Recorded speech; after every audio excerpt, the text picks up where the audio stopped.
قلب کی دولت ہوس کی بھیٹ چڑھوا کر، لٹا کر ساری پونجی غفلت و عصیاں کی دلدل میں، سہارا لینے آیا ہوں تیرے کعبے کے آنچل میں، گناہوں کی لپٹ سے کائنات قلب افسردہ، ارادے مزمحل ہمت شکستہ حوصلے مردہ، کہاں سے لاؤں طاقت دل کی سچی ترجمانی کی، کہ کس جنجال میں گزری ہیں گھڑیاں زندگانی کی،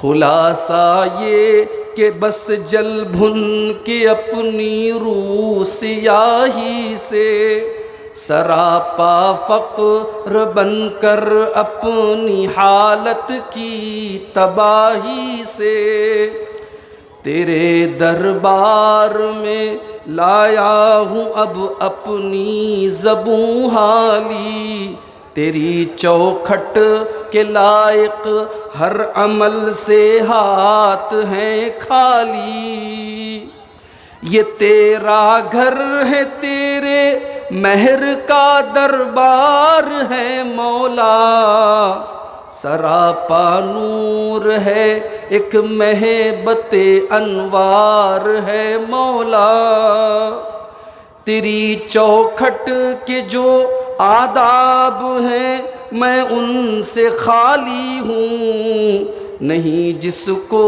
سلیقہ مانگنے کا میں وہ سوالی ہوں، زباں غرق ندامت دل کی ناقص ترجمانی پر، خدایا رحم میری اس زبان بے زبانی پر، یہ آنکھیں خشک ہیں یا رب انہیں رونا نہیں آتا، یہ آنکھیں خشک ہیں یا رب انہیں رونا نہیں آتا، سلگتے داغ ہیں دل میں جنہیں دھونا نہیں آتا، الہی تیری چوکھٹ پر بھکاری بن کے آیا ہوں، سراپا فقر ہوں عجز و ندامت بن کے آیا ہوں۔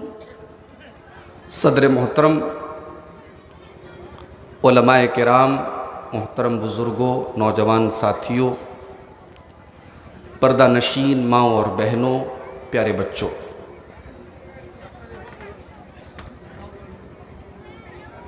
سب سے پہلے ہم اللہ تعالیٰ کا شکر ادا کرتے ہیں، اس نے آج ہمیں اور آپ کو اس پروگرام کو سجانے کی، یہاں اکٹھا ہونے کی اور قرآن و حدیث کی باتوں کو سننے اور سنانے کی توفیق بخشی ہے۔ بہت سارے لوگ اس وقت مختلف کاموں میں لگے ہوئے ہوں، کوئی موبائل کے اوپر لگا ہے، کوئی ٹی وی دیکھ رہا ہے، کوئی ویڈیوز میں مگن ہے، کوئی کسی سے چیٹنگ کر رہا ہے، الغرض سب کی اپنی اپنی مصروفیات اور اپنے اپنے کام ہیں۔ اس مصروف دنیا میں اگر اللہ نے ہمیں اور آپ کو یہ موقع دیا ہے کہ ہم اس پنڈال کے نیچے بیٹھ کر قرآن سننے کے لیے اور اللہ کے پیارے نبی جناب محمد الرسول اللہ صلی اللہ علیہ وسلم کی حدیثوں کو سننے کے لیے اکٹھا ہوئے ہیں، تو یہ بہت بڑی بات ہے میرے بھائیوں، اور یہاں ہمیں اللہ کے نبی کی اس حدیث کو اپنے سامنے رکھنا چاہیے جس میں اللہ کے نبی فرماتے ہیں من یرد اللہ بہ خیرا یفقہہ فی الدین، اللہ تعالیٰ جس کے ساتھ بھلائی کا ارادہ کرتا ہے اسے اپنے دین کی سمجھ دیتا ہے، اسے اللہ تعالیٰ اپنے دین کا علم حاصل کرنے کی توفیق دیتا ہے، اور ہم اور آپ اسی مقصد کے لیے آج یہاں اکٹھا ہوئے ہیں۔ اللہ تعالیٰ اس مقصد پر ہم سب کو کھرا اترنے کی توفیق عطا فرمائے، آمین۔ میرے بھائیوں، میں نے آپ کے سامنے خطبہ مسنونہ کے بعد قرآن کی 2 آیتیں پڑھی ہیں۔ ان دونوں آیتوں میں اللہ تعالیٰ نے علماء کا مقام بیان کیا ہے۔ علماء عالم کی جمع ہے۔ عالم کا مطلب نالجیبل پرسن، علم رکھنے والا۔ بنگلہ میں شاید اس کو ہم کہہ سکتے ہیں، ہندی میں کہہ سکتے ہیں گیانی، گیان رکھنے والا۔ عالم کی جمع ہے علماء۔ جب ہم شریعت کی ٹرم میں علماء کا لفظ استعمال کرتے ہیں تو علماء کا مطلب میتھمیٹکس کا علم رکھنے والے نہیں ہوتے۔ علماء کا مطلب سائنٹسٹ نہیں ہوتے۔ علماء کا مطلب ہسٹری کے ماہر نہیں ہوتے۔ علماء کا مطلب قرآن اور حدیث کا علم رکھنے والے، شریعت کا علم رکھنے والے، دین کا علم رکھنے والے مراد ہوتے ہیں۔ اور شریعت کا علم رکھنے والے اور دین کا علم رکھنے والے ان علماء کا مقام کیا ہے؟ اللہ تعالیٰ نے اس مقام کو ان دونوں آیتوں میں بیان کیا ہے۔ قُلْ هَلْ يَسْتَوِي الَّذِينَ يَعْلَمُونَ وَالَّذِينَ لَا يَعْلَمُونَ۔ اے نبی آپ اعلان کر دیجئے کہ علم رکھنے والے اور بغیر علم والے برابر نہیں ہو سکتے، عالم اور جاہل برابر نہیں ہو سکتے۔ جو مقام ایک عالم کا ہے وہ غیر عالم کا نہیں ہو سکتا۔ اور دوسری آیت جو میں نے آپ کے سامنے پڑھی سورہ فاطر کی آیت ہے، اللہ فرماتا انما یخشی اللہ من عبادہ العلماء۔ اللہ تعالیٰ سے اس کے بندوں میں علماء ڈرتے ہیں، علماء ہی ڈرتے ہیں۔ جو صحیح معنوں میں عالم ہوگا، جو اللہ کو پہچانے گا، جو اللہ کے مقام کو جانے گا، جو اللہ کی عظمت کو جانے گا، جو اللہ کی صفات کو جانے گا، یقیناً وہ اللہ سے ڈرے گا، اللہ کا خوف اس کے دل میں ہوگا، اللہ کا تقوی اس کے دل میں ہوگا۔ جتنا آپ اللہ تعالیٰ کو جانیں گے اتنا زیادہ آپ کے دل میں اللہ کا ڈر پیدا ہوگا۔ اسی لیے آپ دیکھیے قرآن کریم میں حضرت لقمان جب اپنے بچے کو نصیحت کرتے ہیں اور اللہ تعالیٰ نے ان کی نصیحتوں کو بیان کیا ہے، تو حضرت لقمان اپنے بچے کو جب شرک سے منع کرتے ہیں کہ میرے بچے تو اللہ کے ساتھ شرک مت کرنا، تو اس کے بعد حضرت لقمان اپنے بچے کو اللہ کا مقام بتاتے ہیں، اللہ کی عظمت بتاتے ہیں۔ یا بنی انہا ان تک مثقال حبۃ من خردل فتکن فی صخرۃ او فی السماوات او فی الارض یأتی بہا اللہ۔ اے میرے بچے، اگر ایک رائی کے دانے کے برابر بھی کوئی چیز ہوگی، وہ زمین کے اندر کہیں چھپی ہوگی، آسمان کے اندر کہیں چھپی ہوگی، کسی چٹان کے نیچے چھپی ہوگی، اللہ تبارک و تعالیٰ اس رائی کے دانے کے برابر کی چیز کو بھی سامنے لے آئے گا۔ اللہ اکبر، یہ اللہ ہے۔ رائی کا دانہ کتنا بڑا ہوتا ہے میرے بھائیو؟ رائی کے دانے کے برابر اگر کوئی چیز ہے اس کائنات میں کہیں پر بھی چھپی ہے، اللہ تبارک و تعالیٰ اس کو بھی سامنے لے آئے گا۔ اب جو اللہ کی اس عظمت کو پہچانے گا، وہ گناہ کرنے کے پہلے، وہ نافرمانی کرنے کے پہلے، وہ اللہ کو ناراض کرنے کے پہلے 1000 مرتبہ سوچے گا کہ جب اللہ سے کچھ چھپ نہیں سکتا ہے تو میں گناہ کیسے کر رہا ہوں، میں اللہ کو کیا جواب دوں گا؟ تو جتنا انسان اللہ کو جانے گا اتنا اللہ کا ڈر اس کے دل میں پیدا ہوگا۔ تو علماء کا یہ مقام ہے۔ ایک آیت میں اللہ کہہ رہا ہے کہ عالم اور غیر عالم برابر نہیں ہو سکتے، دوسری آیت میں اللہ تعالیٰ کہہ رہا ہے کہ اللہ کے بندوں میں اللہ سے ڈرنے والے علماء ہوتے ہیں۔ تیسری آیت بھی سن لیجئے، یرفع اللہ الذین آمنوا منکم والذین اوتوا العلم درجات۔ قرآن کے 28ویں پارے کی آیت اللہ فرماتا ہے کہ اے میرے بندو، ہم علماء کے درجوں کو بڑھاتے ہیں، علماء کے درجے بلند کرتے ہیں۔ اللہ کہہ رہا ہے کہ میں علماء کے درجے بلند کرتا ہوں۔ دنیا اگر علماء کا درجہ گرا دے، دنیا علماء کو ان کا مقام نہ دے، اللہ کہہ رہا ہے کہ میں علماء کو ان کا مقام دیتا ہوں، میں علماء کے درجے بلند کرتا ہوں۔ اور آگے بڑھیے، سورہ آل عمران کی آیت نمبر 18 دیکھیے، اللہ فرماتا ہے شہید اللہ انہ لا الہ الا ہو، اللہ تعالیٰ گواہی دیتا ہے کہ اس کے سوا کوئی عبادت کے لائق نہیں، کوئی پوجا کے لائق نہیں، کوئی دعا کے لائق نہیں، کوئی پکارنے کے لائق نہیں۔ اللہ گواہی دیتا ہے کہ اللہ کے سوا کوئی معبود برحق نہیں، اور اس گواہی میں اللہ تعالیٰ اپنے ساتھ کس کو شامل کر رہا ہے؟ شہید اللہ انہ لا الہ الا ہو والملائکۃ واولو العلم، اللہ کہہ رہا ہے کہ میں بھی گواہی دے رہا ہوں، میرے فرشتے بھی گواہی دے رہے ہیں، اور علماء بھی گواہی دے رہے ہیں۔ اللہ نے اپنے ساتھ اپنے فرشتوں کو شامل کیا، اور فرشتے کون ہیں؟ معصوم مخلوق اللہ کی، فرشتے کبھی کوئی گناہ نہیں کرتے۔ اللہ نے اپنی ذات کے ساتھ ساتھ فرشتوں کو شامل کیا اس گواہی کے اندر، اور تیسرے نمبر پر اللہ تعالیٰ نے علماء کو شامل کیا کہ علماء بھی گواہی دیتے ہیں کہ اللہ کے سوا کوئی معبود نہیں۔ کیا یہ 4 آیتیں علماء کا مقام بتانے کے لیے کافی نہیں ہیں میرے بھائیوں؟ یہ 4 آیتیں قرآن کی اگر صرف ان 4 آیتوں کو انسان سمجھ لے تو اس کے دل اور دماغ میں علماء کا مقام اور علماء کی عظمت اس کے دل میں بیٹھ جائے گی۔ اب آئیے ایک حدیث بھی آپ کو سنا دیتا ہوں، اور یہ حدیث آپ کو ملے گی ترمذی کے اندر، ابو داؤد کے اندر، ابن ماجہ کے اندر، مسند احمد کے اندر۔ حدیث کے راوی ہیں حضرت ابو درداء رضی اللہ تعالیٰ عنہ، کہتے ہیں کہ اللہ کے پیارے نبی نے فرمایا من سلک طریقا یلتمس فیہ علما، جب کوئی بندہ علم دین سیکھنے کے لیے نکلتا ہے، جب کوئی بندہ قرآن و حدیث کو سیکھنے کے لیے نکلتا ہے، سہل اللہ لہ طریقا الی الجنہ، اللہ تعالیٰ اس کے لیے جنت کا راستہ آسان کر دیتا ہے۔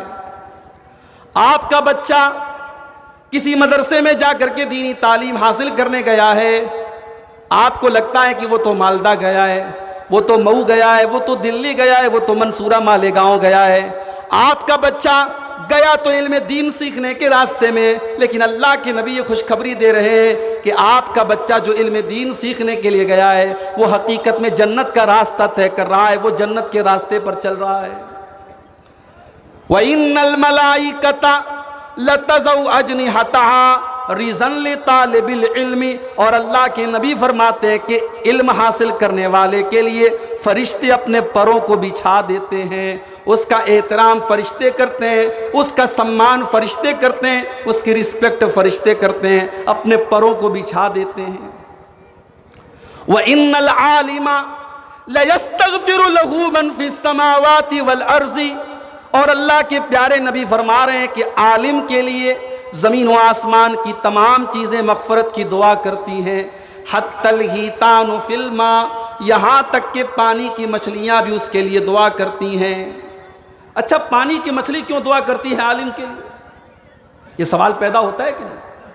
بھئی پانی کے اندر، سمندر کے اندر جو مچھلی رہتی ہے اس کو عالم سے کیوں محبت ہے؟ وہ عالم کے لیے کیوں دعا کر رہی ہے؟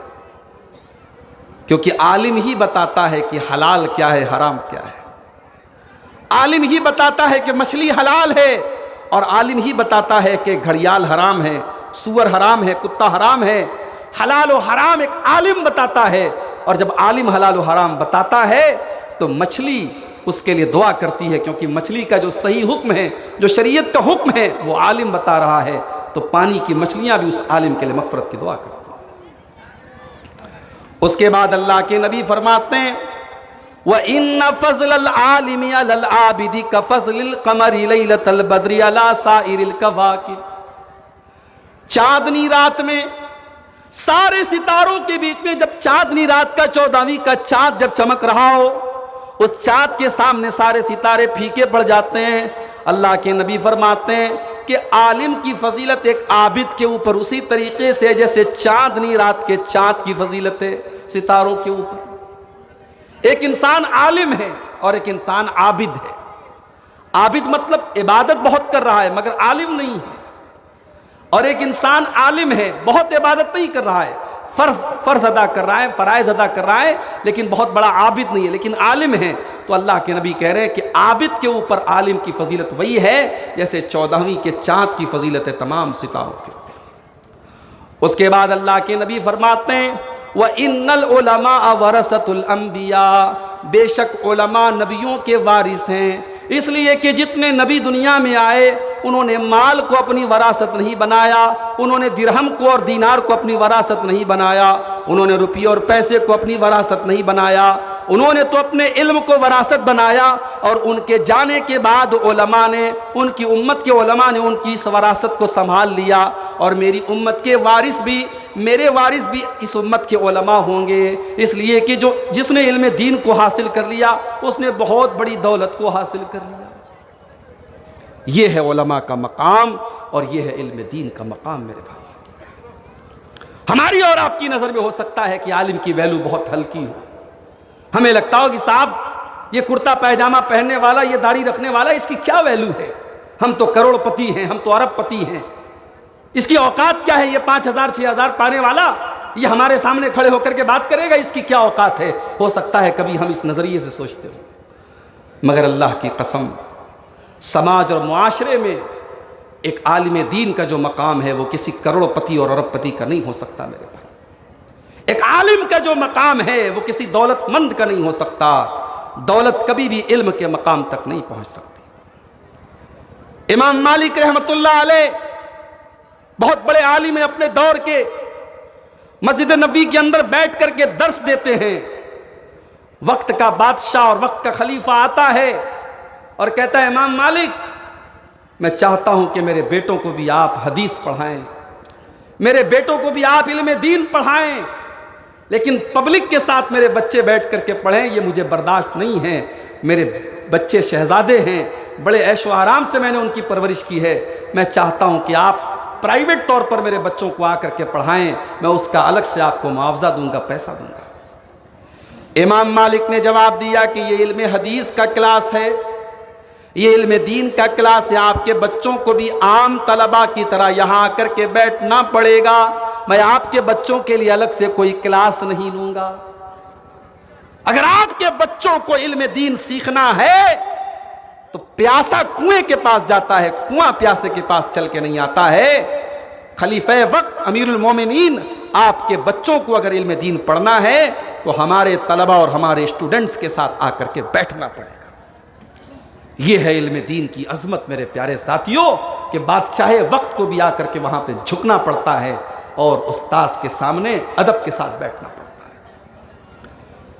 اللہ کے پیارے نبی فرماتے ہیں، عثمان غنی حدیث کے راوی ہیں، خیرکم من تعلم القرآن وعلمہ، تم میں سب سے بہترین انسان وہ ہے جو قرآن کو سیکھتا ہے، سکھاتا ہے، جو قرآن کا ٹیچر ہے، جو قرآن کا عالم ہے، جو قرآن کا معلم ہے، اس سے بہتر کوئی انسان سماج کے اندر نہیں ہے، کیونکہ وہ اللہ کی کتاب کو پڑھا رہا ہے، وہ قرآن کو پڑھا رہا ہے، وہ دنیا کی سب سے عظیم کتاب کو پڑھا رہا ہے۔ اب ذرا ہم اور آپ اپنے گریبان میں جھانکیں، ہم نے سائنس پڑھانے والے ٹیچر کو جو ویلو دی ہے، ہم نے انگلش پڑھانے والے ٹیچر کو جو ویلو دی ہے، ہم نے کمپیوٹر پڑھانے والے ٹیچر کو جو ویلو دی ہے، کیا ہم نے اس کا 10% بھی اہمیت کیا ہم نے قرآن کے ٹیچر کو دی ہے؟ معاف کیجئے میرے بھائیوں، ہم نے غلام بنا کے رکھا ہے، ہم نے اپنے در کا بھکاری بنا کے رکھا ہے، اور انگلش اور سائنس اور میتھ اور کمپیوٹر کے ٹیچر کے مقابلے میں ہم نے قرآن کے ٹیچر کو بہت ہی ڈی گریڈ کر کے رکھا ہے۔ یاد رکھو، اللہ کے نبی فرماتے ہیں کہ سب سے بہترین انسان سماج کا وہ ہے جو قرآن کو پڑھتا ہے اور پڑھاتا ہے۔ اور آج جو پوری دنیا میں ہمیں جوتے مارے جا رہے ہیں، پورے ہندوستان کی بات نہیں کر رہا ہوں، پوری دنیا میں جو آج ہم ذلیل ہیں، رسوا ہیں، کتا اور بلی کے مرنے پر واویلا ہوتا ہے، مسلمان کے مرنے پر کوئی واویلا نہیں ہوتا۔ جنید اور ناصر کی ہتیا ہو گئی، جلا کر کے مار دیا گیا، اور پولیس کا اسٹیٹمنٹ آتا ہے کہ درگھٹنا میں دونوں مارے گئے۔ دو مسلمان نوجوان، ان کی ہتیا ہو گئی، جلا دیا گیا جانوروں کی طرح، اور کوئی پوچھنے والا نہیں ہے کہ ان دو اپنے گھر کے نوجوان تھے، اپنی فیملی کو چلاتے تھے، اپنے پریوار کو چلاتے تھے، ان کے ماں باپ کا ان کے بعد کیا ہوگا، اس کے بیوی بچوں کا اس کے بعد کیا ہوگا، کوئی پوچھنے والا نہیں ہے میرے پیارے ساتھی۔ یہ حالات کیوں ہیں؟ کیونکہ ہم نے اس کتاب سے دوری بنا کے رکھی ہے میرے بھائی۔ آج ذرا ہم غور کریں کہ اس کتاب کو، اس قرآن کو ہم نے کتنی اہمیت دی ہے۔ دن بھر میں 24 گھنٹے میں ہم کم سے کم 100 مرتبہ اپنا موبائل کھول کر کے چیک کرتے ہیں کس کا واٹس ایپ آیا، فیس بک پر میری پوسٹ کو کتنے لائک ملے، انسٹاگرام پر میں نے فوٹو ڈالا تھا کتنے لائک ملے۔ 24 گھنٹے میں آپ نے کتنی بار قرآن کو کھول کے پڑھا میرے بھائی؟